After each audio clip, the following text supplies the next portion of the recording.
ಎಲ್ರಿಗೂ ನಮಸ್ಕಾರ. ಎಲ್ಲರೂ ಚೆನ್ನಾಗಿದ್ದೀರಾ ಅಂತ ಅನ್ಕೊಂಡಿದ್ದೀನಿ. ಇವತ್ತು ಸೂರ್ಯ ಯಾವ ಕಡೆ ಹುಟ್ಟಿದ್ದೋ ಗೊತ್ತಿಲ್ಲ, ಚಂದ್ರ ಎಲ್ಲಿ ಮುಳುಗ್ತಾ ಇದ್ದಾನೆ ಅಂತಲೂ ಗೊತ್ತಿಲ್ಲ ನನಗೆ. ಯಾಕಂದ್ರೆ ನಮ್ಮ ಅಪ್ಪ ನಾನು ಉಪ್ಪಿಟ್ಟು ಮಾಡ್ತೀನಿ ಅಂತ ಹೇಳಿದ್ರು. ಐತೆ ಎಲ್ಲ ಕೊಡ್ತೀನಿ ಹಾಕು. ಗೈಸ್, ಇವತ್ತು ನಮ್ಮಪ್ಪ ಉಪ್ಪಿಟ್ಟು ಮಾಡ್ತಿದ್ದಾರೆ. ದಿ ಮೋಸ್ಟ್ ಫೇವ್ರೇಟ್ ನಮ್ಮಪ್ಪಂಗೆ ಉಪ್ಪಿಟ್ಟು ಜೀವನದಲ್ಲಿ ತಿಂಡಿ ಅಂದರೆ ಅದೇ.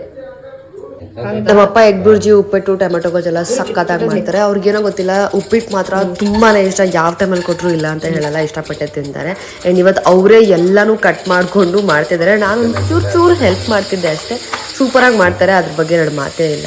ಆ್ಯಂಡ್ ವಾಸ್ ಲೈಕ್, ನಾನು ಸುಮ್ಮನೆ ಕೇಳ್ತಾ ಇದ್ದೆ, ಚೆನ್ನಾಗಿರುತ್ತಾ ಅಂತ. ತಿಂದು ನೋಡಮ್ಮ ಅಂತೆಲ್ಲ ರೇಗಿಸ್ತಾ ಇದ್ರು. ನಮ್ಮಪ್ಪ ಉಪ್ಪಿಟ್ಟು ಮಾಡೋದೇನು ಹೊಸದಲ್ಲ, ಅವಾಗ ಮಾಡ್ತಾ ಇರ್ತಾರೆ. ನಾನು ಮನೇಲಿ ಅಂದರೆ ಪಾಪ ಎಲ್ಲನೂ ಹೆಲ್ಪ್ ಮಾಡ್ತಾರೆ. ಮತ್ತು ಮಧ್ಯಾಹ್ನ ಅವರೇ ಬಂದು ನಂಗೆ ಹುಷಾರಿಲ್ಲ ಅಂದ್ಬಿಟ್ಟು ಅವರೇ ಅನ್ನಕ್ಕೆಟ್ಟು ಪಾತ್ರೆ ಎಲ್ಲ ಪಾಪ ಅವರೇ ತೊಳ್ಕೊಟ್ರು. ಗಂಟಾಯ್ತು. ಎಲ್ಲಿ ಗಂಟಾಯ್ತದಮ್ಮ? ಇದಮ್ಮ ಸ್ವಲ್ಪ ಯಾಕೆ ಬೈಬಿಡ್ತಿ? ತಿಂದು ನೋಡು ಗೋಪಣ್ಣಂದ ಕೆಲಸ ಮಾಡಿದ್ಮೇಲೆ ಹೆಂಗಿದೆ ನಮ್ಮ ಅಪ್ಪ ಮಾಡಿದ್ದು ಟೇಸ್ಟ್ ಅಂತ ಗೊತ್ತಾಗುತ್ತೆ ನಿನಗೆ. ಎಂಟಂತಿ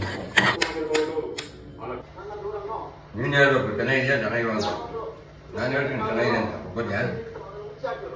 ನಮ್ಮಪ್ಪ ಅಮ್ಮ ಯಾವುದಕ್ಕೂ ಫೋರ್ಸ್ ಮಾಡಲ್ಲ. ಮನೆ ಕೆಲಸನೂ ಅಷ್ಟೇ ಅಥವಾ ಹೊರಗಡೆ ಕೆಲಸನೂ ಅಷ್ಟೇ, ಮಾಡು ಅಂತ ಯಾವುದಕ್ಕೂ ಫೋರ್ಸ್ ಮಾಡಲ್ಲ. I am actually lucky because ಅವ್ರು ನನಗೆ ಸಿಕ್ಕಿರೋದಕ್ಕೆ. ಸೊ ಇವತ್ತಿನ ವ್ಲಾಗ್ ಇದಾಗಿತ್ತು, ಇಷ್ಟ ಆಯಿತು ಅಂತ ಅಂದ್ಕೊಳ್ತಾ ಓಕೆ ಬಾಯ್.